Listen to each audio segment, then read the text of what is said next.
I didn't apply for the job so much as drift into it, like a leaf pulled toward a culvert. 2 months after my mother's funeral, I found myself in the office of a property management firm, chewing a paper cup of stale water, answering questions about lawnmowers and fence repair with a voice that didn't sound like mine. They slid a manila folder across the desk with a brass key taped to the front. Blackwood Asylum, the woman said, matter of fact, like it was any other lot. Closed since the 70s. The county wants someone on site. Keep the grounds respectable, keep curious kids out, keep expenses down. I said yes because I didn't have a better plan. The key was cold through the tape. The next morning, fog lay over the road like it had poured there overnight and hadn't learned to evaporate. Blackwood Asylum came up from the trees in a long gray rise, limestone blocks, slate roofs, and a tangle of gutters that looked like a rib cage bolted to the eaves. There was a clock tower whose hands had snapped off. The circle of numbers stared at me like a blind eye. Wind pushed dead leaves around the courtyard in slow, spiraling tiredness. The iron gate clicked once behind me and then refused to open, as if I had already trespassed. I kept walking. The groundskeeper's cottage was a squat brick box beside a greenhouse with shattered panes. Inside the cottage, a cot, a coal stove, a desk with a single drawer, and on the desk, a ledger with a name stamped in fading ink. Seapel. Under that, in pencil, a second name. The lead was scuffed. Someone had tried to erase it and failed. E. Wright. I lifted the cover and turned to the last written page. The handwriting leaned sharp to the right. The date at the top made my skin tighten. October 11th, 1974. The final entry stopped mid-sentence after 4 lines. Storm rolling in tonight. The cellar is... Then a bloom of ink, like a drop of blood and water. The stove ticked, as if cooling from a fire that had been out for 50 years. I told myself that people abandon jobs all the time. I told myself that E. Wright could have moved, married, or died in a way that had nothing to do with the place where I now stood. I told myself lies because I had a lot of grass to mow. By afternoon, I had learned Blackwood's layout better than I wanted. A main building in the center, 3 stories of wards with long corridors and tall windows set too high to see out of if you were seated. 2 flanking wings, administration to the west, hydrotherapy and moral treatment to the east. Words that felt like damp gloves when I said them aloud. Farther back, across a courtyard rimmed with topiaries that had grown feral, a squat building without a sign. A ramp ran up to a loading door, scarred by decades of knocks. The surface of the ramp was worn smooth at the center and scraped raw at the edges, like something heavy had been dragged along it, over and over, resisting. There was a basement door beneath the ramp. You would miss it unless you were looking. The wood swelled against its frame, iron straps sunk deep, an old master padlock tarnished to the color of river rock.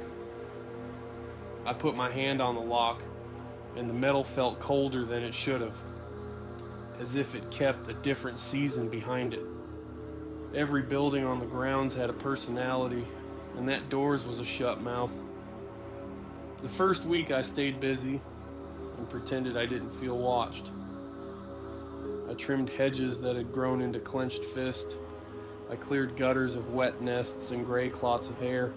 I picked up broken glass until my palms looked like maps of shallow creeks.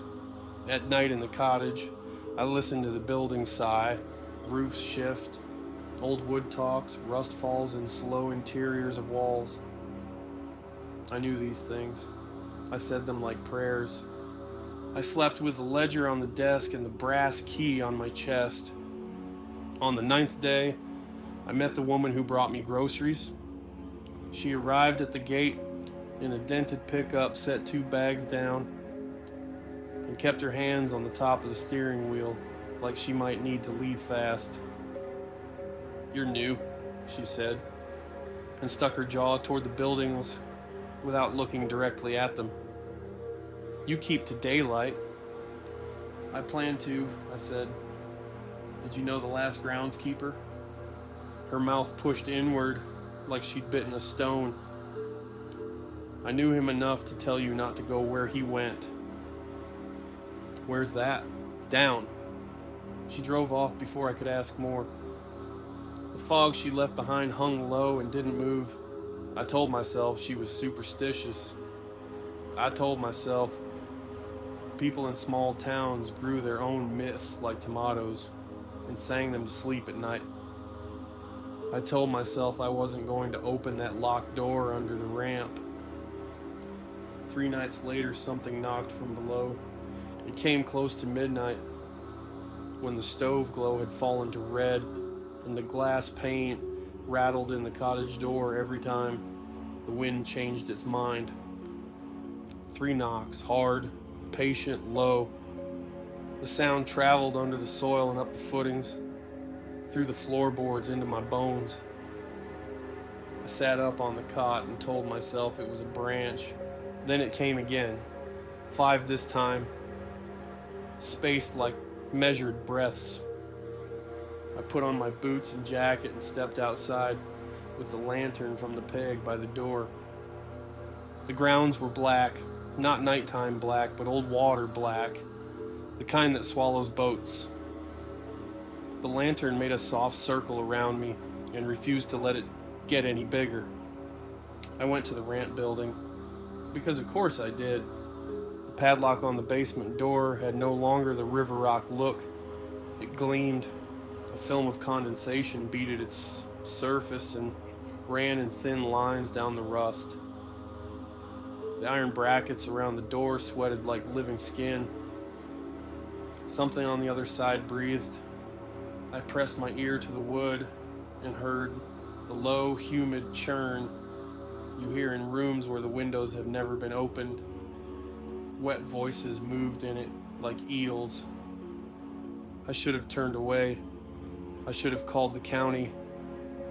I should have said I was done with this. I'd take the pay I'd already earned and leave the key on the ledger and never look back. Instead, I went back to the cottage, opened the drawer of the desk, and took out the bundle of keys I had decided I wouldn't touch. They were old, thick, and heavy, each one labeled with a thin copper tag in neat stamped letters, and one alone on a ring, its tag blank. It fit the padlock under the ramp like a mouth finding a spoon. The shackle gave with a sound like a cough. I lifted it, set it down, and watched a fat black beetle crawl out from under it and disappear into a crack in the stone. The door didn't rush open. It didn't swing wide. It let go of the jamb reluctantly, as if aware that meant admitting the outside air into a country that had not had a weather report in decades. Stairs led down. They were made of poured concrete and glittered under the lantern with the mica flecks that live in old stone. The smell was immediate and complicated.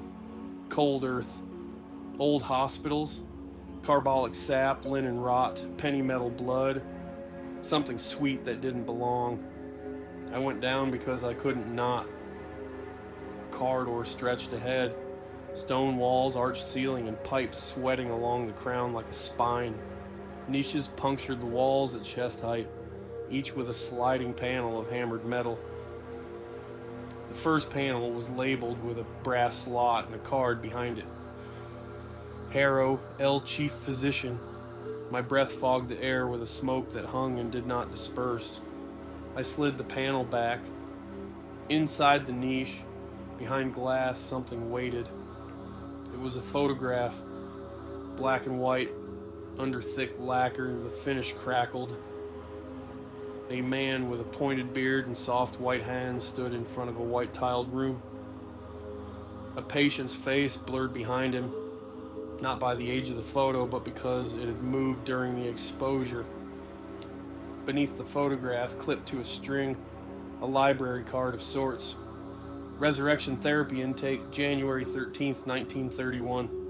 I slid the panel shut. The next niche had no card. The one after. A drawer that pulled out and out and out, longer than the wall behind it should have permitted. When I stopped drawing it out, the lantern light stopped moving too, as if the darkness had decided to make a stand and the lantern had agreed to its terms.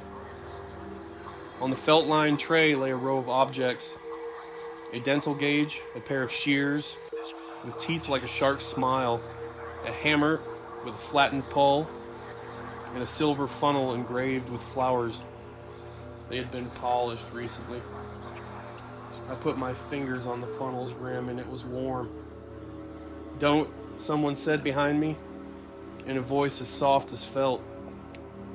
I turned too fast and the lantern flamed higher with the rush of air. No one stood there. Down the corridor, the darkness breathed in and out, large enough to have lungs and a chest and a will. I pushed the drawer back in, walked to where the air grew colder, and found a door that had been painted the color of old tea. "Cellar," said the stenciled letters, once in black, then painted over, then bleeding through the paint again like the aftermath of a nosebleed. The iron latch had a second latch welded over it at an angle. A third had been bolted on top of those, then taped shut with friction tape that had dried to red snakeskin. Every latch had been closed, every latch had been cut. I set the lantern down, found the edge of the last strap with my nails, and peeled the tape away. It made a dry sound like dead leaves being stepped on. The door opened inward a fraction of an inch, like a mouth deciding whether to admit a word. I heard water. Not a drip, but a slow slosh, as if a dark janitor had dipped a mop and was moving it up and down a bucket. "Hello," I said quietly, because I was afraid of waking something. Something woke, not with movement, but with attention. The way a room wakes when a person enters it, and the history of conversations and slights and small kindnesses stands up and looks at them. I lifted the lantern and stepped through. The cellar was larger than the building above it. It should not have been, but it was. The far walls receded into a kind of patience you see in fields that have never grown anything. Stone pillars rose at intervals and were swaddled in the ghost of burlap from old roof repairs. The floor sloped to a trench where black water idled. The trench ran like a vein toward a sump where a pump sat dead, his hoses clipped like wormtails. In the center of the room, a platform held 5 metal tables on wheels, arranged in a star. Each table had a drain. I told myself they looked like janitor carts, like gurneys, like sinks pulled from different rooms and brought here to be restored. They looked like what they were: operating tables stripped for parts and then reassembled for a new purpose. I stepped closer to the nearest table. The leather straps were soft with old oil. The buckles had been filed smooth so they would not catch or stick. A name tag, metal, riveted to the foot. No patient name. A number that made my teeth ache. Something moved under the platform. I went down on one knee without knowing I had done it. Between the joists where shadows had pooled, eyes watched me. Not an animal's eyes. Not the reflective coins you see in woods when deer think they are invisible. These eyes were flat and human and so very patient. They did not blink. The lantern light touched the face behind the eyes the way cold touches skin. There was no nose to speak of. It had collapsed into the face and then healed. Wrong. The mouth opened, and the sound that came up through the platform so close to my ear that my scalp flinched was the low syllable you hear at the very end of someone drowning. A second face pushed up beside the first. Its teeth had been wired together with thin copper, which had left green lines in the corners like a secret map. Its jaw bucked once and then calmed, like a horse that has learned it is not going to get out of the stall today. I stood, stepped back slowly.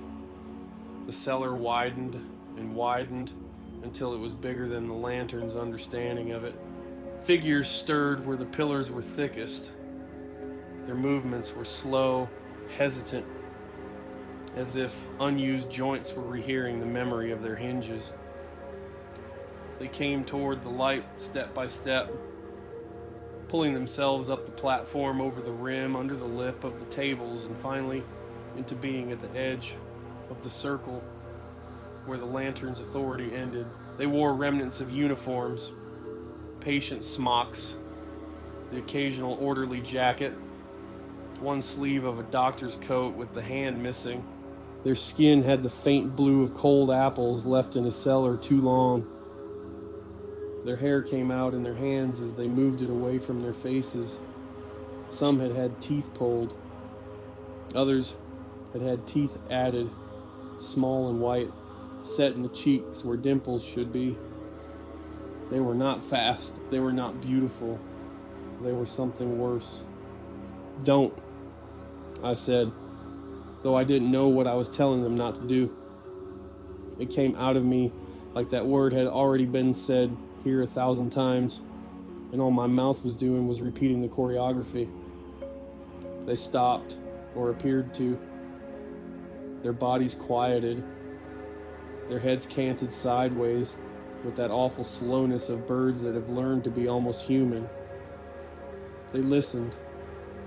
They tilted their heads as if the lantern made a noise only they could hear, a whine at a frequency that pulled on the membrane of their attention. Behind me, from the corridor, a bell rang. Not the clear, polite ring of a telephone, or the pleasant dinner bell in a farmhouse. This was the heavy, institutional clong of a wall bell attached to a time switch, as if someone had turned the schedule for moral treatment back on. The figures began to move, not toward me, toward the wall with the bell. Their steps were cautious and ceremonial, as if used to being punished for moving too quickly. I took the opportunity like a thief. I grabbed the lantern, stumbled backward through the door, pulled it shut, slammed the lowest latch, and threw the second across before I had even breathed again. Something touched the door from the other side, and then stopped touching. I stood there shaking while the bell rang again and again until it wound down and fell silent. When I finally moved, my thighs screamed and my right ankle had turned to a hot stone inside my boot. I limped back down the corridor, took a wrong turn that I didn't know you could take, and surfaced beneath the main building in a laundry room with ancient dryers like iron lungs. I locked that door too. I made it outside, across the dark, and slammed the cottage door behind me with enough force to shake plaster down from the ceiling. The stove had burned out. The ledger lay open on the desk, though I had closed it before I left. New pencil lines had been added below the last entry. Thin, precise. The way someone writes who has practiced with little room and small amounts of light. Storm rolling in tonight. The cellar's listening. I slept sitting up against the stove with the lantern on the floor between my feet and the brass key in my mouth like a bit. Morning had the color of old milk. I made coffee on the stove and sat staring at the steam until I realized the steam was trying to tell me something. It spelled nothing, of course. It curled, it separated, it vanished into air that didn't want it. But it moved steadily toward the door and then stopped, as if a barrier had been drawn there with chalk. I did the jobs I could do above ground and tried not to think about what lay below. In the greenhouse, I discovered a row of clay pots with names scratched into them. Miriam, Louis, Etta, Hector. Inside each pot lay a tangle of dry roots, as if something had been planted and then pulled out with impatience. A wind moved through the greenhouse with no source I could identify. It smelled of soap and iron and rot. By afternoon, I had found the morgue. Or what had been the morgue when Blackwood was honest about itself. The room was small, tiled, and hung with hooks like questions. The drawers in the wall were shorter than the ones in the corridor, and were not made for the living. I slid one out, then another, resolving to hate myself for it later. Drawings lay inside, one to a drawer.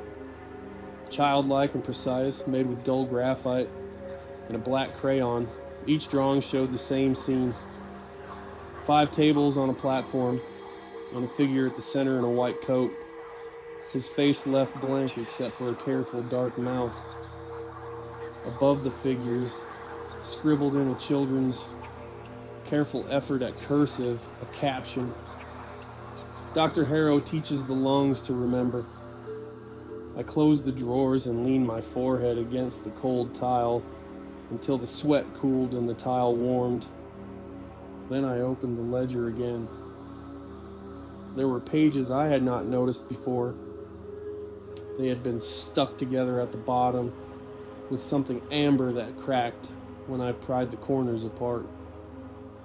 Resurrection therapy schedule, the left page said, in letters the exact shape of the arrogance. Below, a list of dates and names. The column for outcomes had been neatly checked. Beside outcomes, a column titled Containment. A set of notes written in a different hand. Fewer words, more pressure on the pen. A scratch of desperation I recognized because it matched my pulse. Keep the bell sprung. Keep the drains clear. Keep them angry. If they get sorry, they get smart. I read that line again. If they get sorry, they get smart. Something in my mouth tasted like a penny. Night brought fog again. Fog so thick the cottage seemed to float in it. A houseboat moored to a dock, maybe 20 feet away. The bell rang from below before midnight and after, at odd intervals, without pattern. The bell still had a schedule, but the schedule belonged to someone who didn't know the day anymore. I sat and listened and learned that sound the way you learn a neighbor's laugh in the apartment next door. I heard the way it bounced off stone. I heard what it did to the air in the corridors. I heard how long it took the noise to die and how sometimes it didn't. Sometimes another sound joined it. A syncopated tapping, like fingernails lightly testing tile. On the 4th night, when the fog pressed a wet palm to every window, someone knocked on my door. 3, then 5. I opened it, because I had never learned not to. A man stood on the stoop with a hat pulled low and rain running off the brim like strings of melted glass. "You're the groundskeeper," he said. His voice had the flavor of county government. Decisions delayed. Budget cut. Not enough to go around. "I am," I said. "You keeping things up?" "As much as they can be." He sniffed, looked past me, and sniffed again as if catching a scent he couldn't place. "Had some kids out here last summer," he said. "Broke in. Went down. Came up different." "How different?" He pressed his lips together like he'd told himself he wasn't going to speak of this. Then he spoke anyway. They were sorry, he said. About everything. If you said a cruel thing to one, he'd agree with you and thank you for improving his mind. If you struck one, he'd take your hand. Get me? I didn't. But I nodded because I didn't want him to explain. They knew where the bell was, he said, and how to make it ring. Do you get me now? Yes, I said. He tipped his hat back, just enough for me to see his eyes. They were the color of cardboard and had the same exhausted absorbency. Keep your doors locked, he said. Keep your drains clear. He left without asking for my name. I did not sleep that night. At dawn, I went down, not to the cellar, not yet, to the east wing. Hydrotherapy. The tiles there had been scrubbed by 1,000 nurses' shoes. Inside, big porcelain bathtubs with leather straps weighted like cows in a slaughterhouse. On the far wall, a board with brass hooks and a sign above, treatment protocols. The hooks were empty except for one. A key hung there heavy as a small animal. Its tag said, Pump House. Behind the building, a low concrete shed sat in a nest of broken bricks and dead weeds. Inside, the pump groaned when I threw the switch, and then coughed itself to life in a shudder that traveled up the pipe and away into the dark earth. Water moved. I could feel it moving underfoot, running along a route it had not traveled in decades, down to the trench, along it, and into the sump, like a thought returning to a head that had been empty too long. When night came, the air in the cottage tasted different, less rot in it, more stone. The bell rang twice and not again. I waited an hour and then took the lantern. The corridor to the cellar felt wider, as if the walls had breathed out for the first time in years. The latches were still set. I unlatched only the first, stepped into the gap, and held the lantern low. The trench was visible from here. It looked shallower. The water was moving, dark on dark, toward a mouth that felt like a relief to look at. The platform with the 5 tables stood empty. No figures stirred. My body uncoiled 4 turns. Then a voice spoke from the dark in front of me. It was a whisper that had been trained to be polite. Keeper, not groundskeeper. Not sir. Keeper. I didn't answer. You turned the water on, the whisper said, and behind it other voices moved like leaves. You cleared the drains, another said. You wound the bell, said a third, pleased. A shape separated from the column and came close enough to show the outline of a face.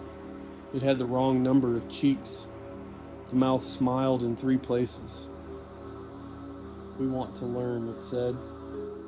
We want to be good. We want to be kept.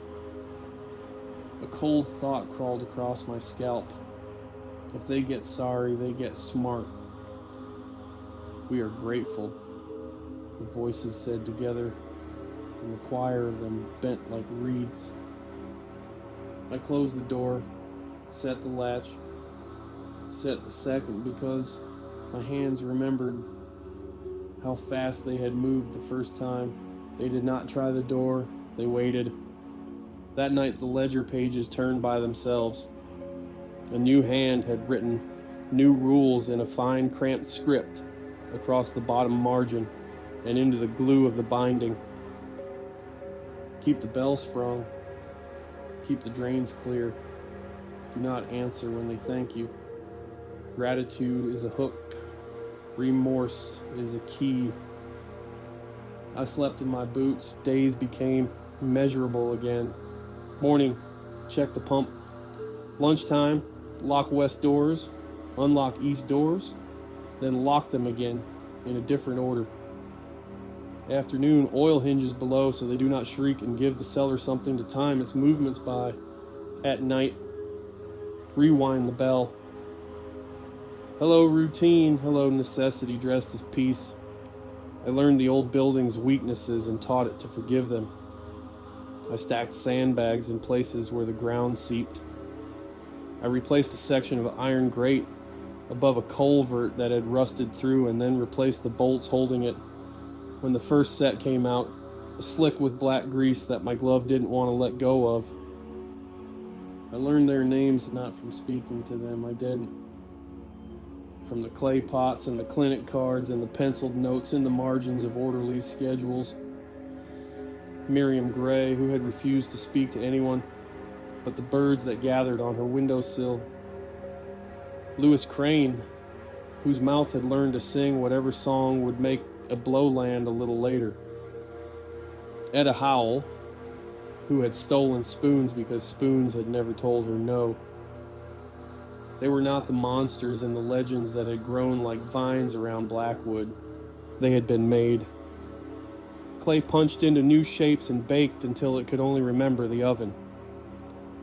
At night, before the last winding of the bell, I stood sometimes in the greenhouse with the clay pots and spoke those names out loud. The glass hissed when fog leaned against it. One storm day in late October, the pump house failed.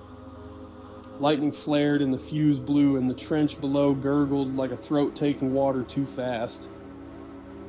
I sprinted across mud, slipped on the ramp, slammed one shoulder into stone so hard the world flashed white, and made it into the pump house with one thought in my head that wasn't even words.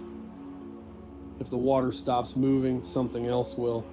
I put the lantern on the floor, ripped open the panel, and found a nest in the fuse box. A real nest. Sticks and thread and dead grass, woven tight and dry. Inside, 3 eggs that would never hatch. Beside the nest, a leather strap, soft and brown, with a buckle that had been filed smooth. I pulled the fuse, replaced it, and a smell rose like pennies in rain. The pump thudded back to work, then coughed, then steadied. In the cellar, the trench laughed once, and then resumed its serious work. When I came back out, something stood at the top of the ramp, looking down at me with careful attention of a student who believes his teacher is about to be proud. It wore an orderly's jacket and no shoes. The jacket had a tear across the back where something too large had tried to come through the wrong door. Its fingers held a key between the first 2 knuckles, the way prison movies teach you to hold a shiv. The key wasn't one of mine. It was red with rust so fine it looked like velvet. The tag hung by a thread and was blank. Keeper, it said, and its voice was 2 voices layered almost in phase and sometimes not. We fetched this for you. I didn't move. It held the key out, and when I didn't take it, it set it carefully on the top step and drew its hand back like a butler not wanting to overstep. We know you want it, it said. We know you need to keep us safe. It smiled, and one of its mouths had learned politeness, and the other had learned gratitude, and the third was nothing but hunger. You did good, I said, because my mouth can be as stupid as anyone's. The words fell into the cellar like a coin into a well. The figure's head tilted. The other figures behind it shifted like a school of fish, feeling the temperature change. You see, it said, delighted, and then stepped backwards into the cellar until the light of the lantern did not reach it anymore. I waited a long time before I went up the ramp. Rain plastered my shirt to my back, and the key lay on the top step like a new tooth. I picked it up with 2 fingers, lowered it into my pocket, and slept that night with it under the stove, where heat could teach it who it belonged to now. The next day was quiet. The day after that was not. At noon, 2 teenagers came over the fence with the deliberateness of kids who had planned something for weeks and weren't going to let fear make their planning look stupid. I met them before they got near the main building. "Private property," I said. "County jurisdiction, trespassers will be prosecuted." They smiled the way boys smile when death is a rumor and girls laugh when the rumor isn't theirs. "We heard you got a haunted bell," one said. "Rings itself," said the other. "It rings on a schedule," I said, and felt the ledger in my pocket like a second wallet. "The schedule says I kick you out now." They went, but later I saw their footprints in the mud near the ramp, and one set of prints facing the wrong way. That night the bell rang and rang and rang until the air itself was noise.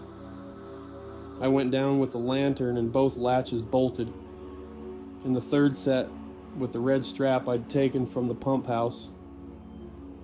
They were waiting at the door, not pressed against it. That would have been too easy. Back a pace, respectful, hoping. "We've been so bad," they said when I paused. "We made a noise. We wanted your attention. We will be good now." "Back," I said, and threw the first latch. They did not move. "Back," I said again, and threw the second. They moved in a wave I felt through the wood like a body temperature rising. "Back," I said a third time, and they weren't the ones I was saying it to anymore. I was saying it to the part of me that wanted to take the key from my pocket and use it to open a door no one had asked me to open. I set my shoulder against the wood. I set my mouth against my own teeth. I let the bell run out. It did. Silence grew. It grew and grew until the quiet had weight and shape. When it had both, something else had both too. A voice spoke from the middle of the cellar where the 5 tables stood. It did not whisper. It did not plead. "Mr. Wright," it said. My heart stuttered so hard a white edge appeared at the bottom of the world. "I am not Mr. Wright," I said, when I had a voice again. "Mr. Wright," the voice said, patient. We waited. A different memory stepped out of a dark hallway in my head and tapped me on the shoulder. The erased pencil name under CPEL. E. Wright. "Mr. Wright," the voice said, "you said we would learn when we were sorry." "We are sorry." A figure stepped forward and leaned a slow shoulder into the door from the other side, soft, polite. "Teach us," it said, and the others behind it said it too, and the word rose like steam and condensed on the wood between us. I locked the second latch. I locked the first. I left them with their word. I slept in the greenhouse that night on a bed of broken glass and dirt that smelled of turned earth and iodine and a seed that had failed. At dawn, I buried the red key under the ash tree at the edge of the property. I dug deep enough that my palms bled around the handle of the shovel, like I was a bad joke Kris Kringle had left at the back of a closet.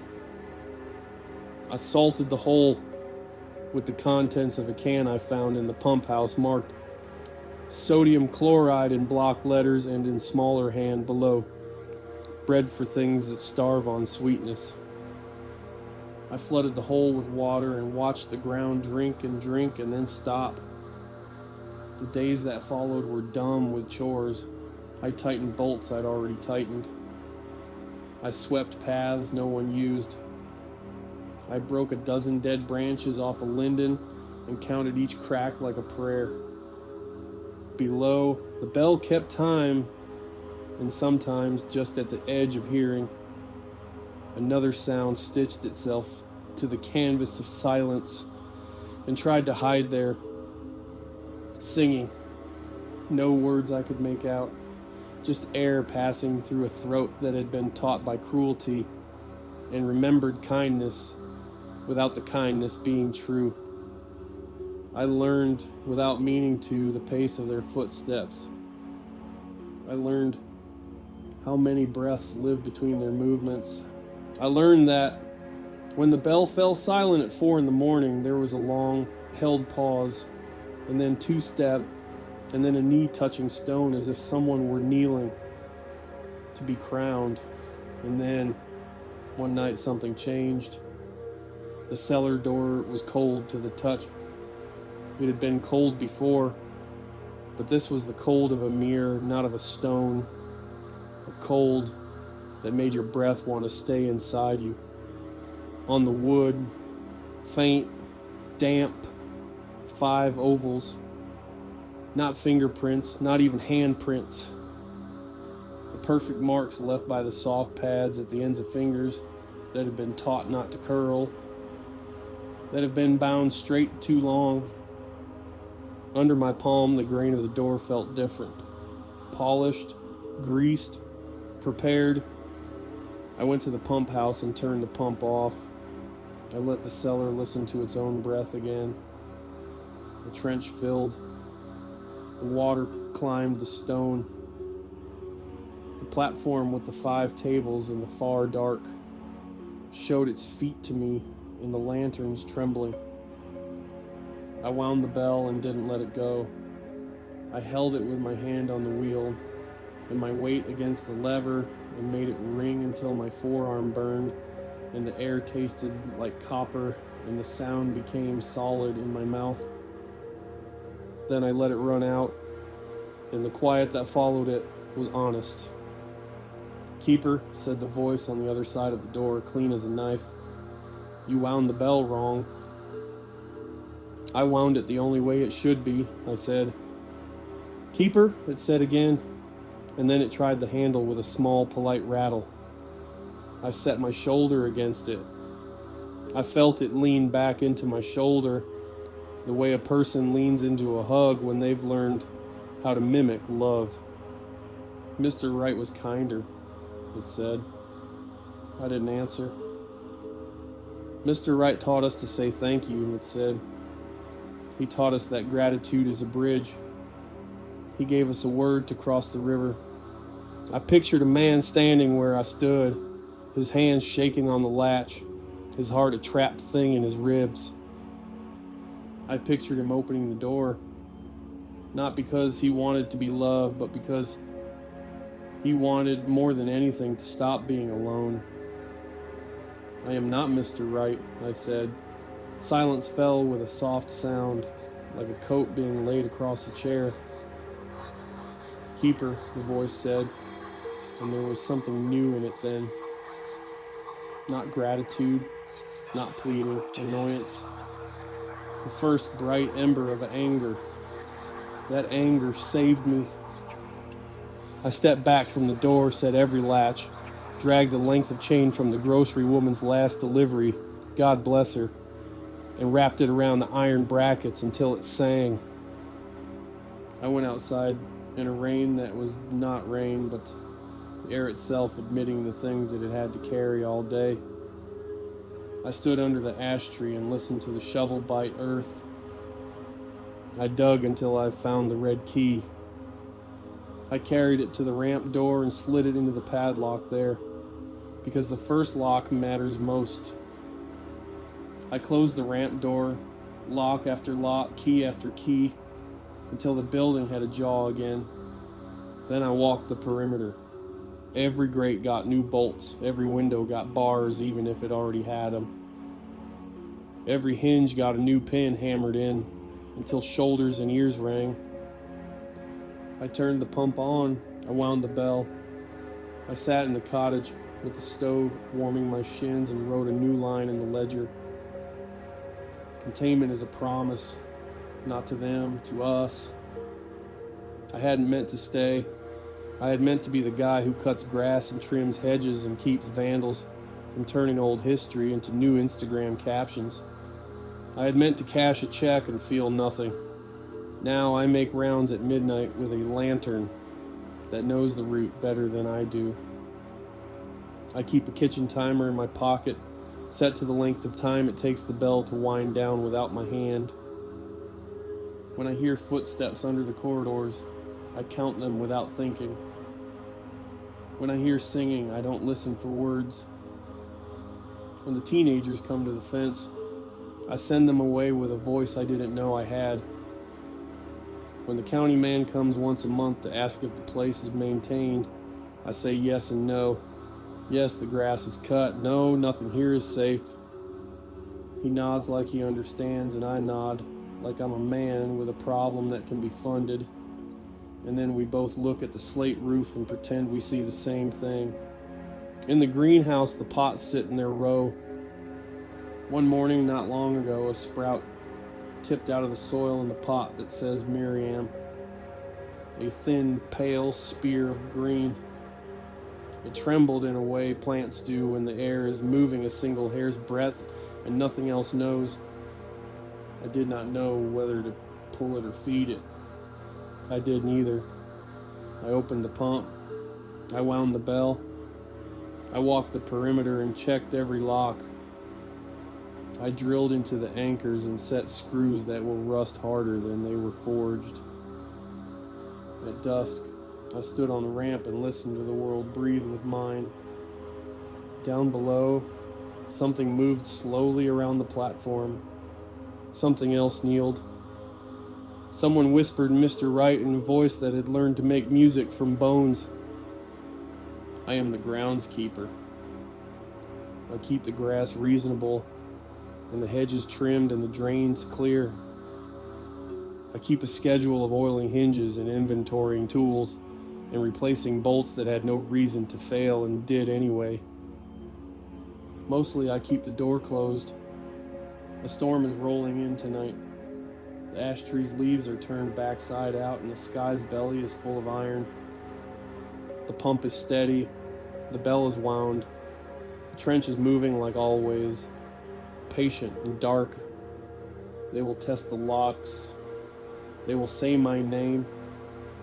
They will say, please. I will listen and I will not answer. If you come here, if curiosity lifts your feet, and the fog doesn't set its hands on your shoulders and turn you around, do not knock. If you hear the bell, don't be grateful. If you feel sorry, keep walking. On the desk, the ledger lies open to a page that knows my hand better than it should.